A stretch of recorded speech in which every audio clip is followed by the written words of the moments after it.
about Candida, do you even know what it is or how to treat it? Whenever I say the word Candida, everyone thinks about yeast, as they should. Candida is a yeast, but it's not just a vaginal yeast. Candida is the yeast that lives in our gut, and it's linked to so many other conditions and symptoms that we deal with today. Candida lives in our intestines, in our microbiome. Remember that buzzing factory of bugs that lived in our bellies. And Candida overgrowth? It's an epidemic today. Between food additives, poor food quality, stress, and lifestyle factors, Candida, that yeast that lives in our gut and overgrows, it wreaks havoc on the entire body. One of the first things that Candida overgrowth will do is cause a shift in the regulation of a really important hormone, insulin. Insulin is the hormone that regulates our belly fat, and it also triggers inflammation. When insulin goes up, our weight and our inflammation risks go up as well. That spike in insulin is today causing a host of other issues that I see in practice with so many patients just like you. Some of these include PCOS, something that I suffer from. It's polycystic ovarian syndrome. And at its root, PCOS is rooted in insulin issues. High insulin produces androgens. Androgens mess up the hormone cycle. That hormone cycle messes up things like our skin, our hair, our fertility, and it's really an epidemic. I see so many women today with PCOS, and it's really affecting women younger and younger.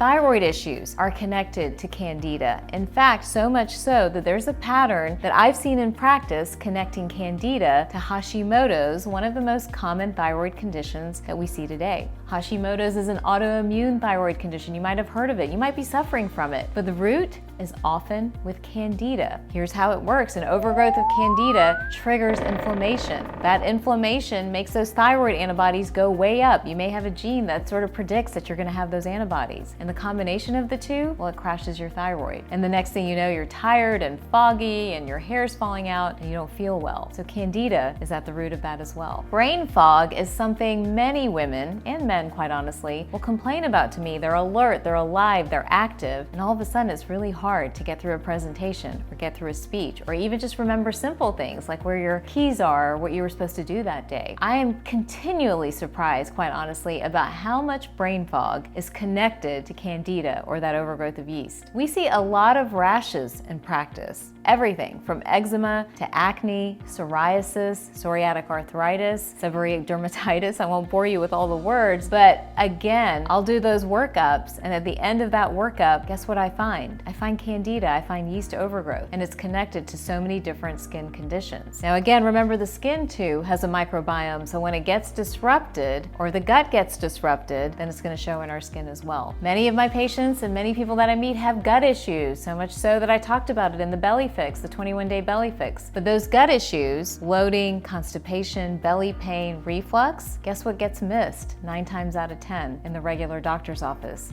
Candida, overgrowth of yeast. And instead, many patients walk out of that experience on medications for constipation or reflux and a whole litany of other things. But at the root, it was yeast. And if they simply had a protocol to balance it, they wouldn't need all the medications. And last, but certainly not least, is depression and anxiety and how that can be connected to Candida as well. And we've seen that in so many of our patients over the years too. So understanding your Candida levels, where you are with this issue, especially if you have any of these symptoms, is so important because this is an epidemic. And here's what you can do. We're gonna run through my Candida protocol and how to cure Candida naturally. And it's really not that complicated. The first step is just simply cleaning up your diet. And you don't have to go crazy with taking out a million different things. If you think you have Candida and you're suspicious of it, here are the key rules. The first is avoid sugar. You're gonna have to take sugar out, and sugar in all its hidden forms. So that's high fructose corn syrup, the sugar that's in honey, agave, all of these things count. So simply remove sugar. Second, let's take alcohol out. Alcohol is probably one of the key culprits in the overgrowth of Candida that we're seeing today. So that includes wine, it includes beer, it includes all the different liquors. Everyone's always asking me which one they can do. But if you've got Candida, they're all contributing to your Candida overgrowth. Dairy is the other food group that we have to take out when you're dealing with Candida, because dairy will contribute as well to Candida overgrowth. And last but not least is fruit. And I like fruit. Fruit is healthy. healthy. But for those of you suffering from Candida, we want to bring that consumption of fruit down to maybe a serving a day. I don't want to take it out completely, but bringing it down to 1 serving a day can help eliminate Candida. Those are all the diet rules, and those are important to follow. And if you don't follow those, quite honestly, all the other steps don't make as much of an impact. They help, but they're not as impactful. So the next step is really adding in specific probiotics that we know reduce Candida. There's a whole world of microbiome research and stuff going on with this bug treats that, take this for that. And it's fascinating and it's interesting. And the advantage of all that research is we do know that 2 particular species are responsible for reducing Candida. Lactobacillus, which is a good bacteria. It should live in our gut, but the population goes down when we don't eat right or we're chronically stressed or we have a hormone imbalance. But Lactobacillus and all its varieties are important for reducing Candida. Acidophilus is probably the most important. Saccharomyces is the other family that's really important for reducing your load of Candida. In particular, Saccharomyces boulardii has been shown to reduce Candida. Next, we want to increase fat, and this is so counterintuitive for so many of you, and hopefully with all the great information on fat, you understand this a little bit better. But here's what healthy fats do. Healthy fats have something called butyrate, and butyrate is a compound that's found in ghee, it's found in olive oil, it's found in coconut oil, but what that does is it helps feeds the good bacteria in your gut. So it helps really build up all the good bugs so that you don't have an overgrowth of the bad guys or something like Candida. We also want to add a Candida fighting herb. My favorites are biocidin and berberine, and we use this a lot in practice. Both of these have been shown to reduce your load of Candida, especially when you're in a flare. It will actually increase your intake of those to a couple of times a day. If our patients aren't getting better and I don't see improvement, then I will then move on to a medication, so an antifungal like nystatin or diflucan. Just remember that Candida could be causing your hormone symptoms, your mood symptoms, inflammation, and so much more. I think it's really important to understand your levels of Candida and follow my protocol so that you can clearly and confidently say, no more yeast for you.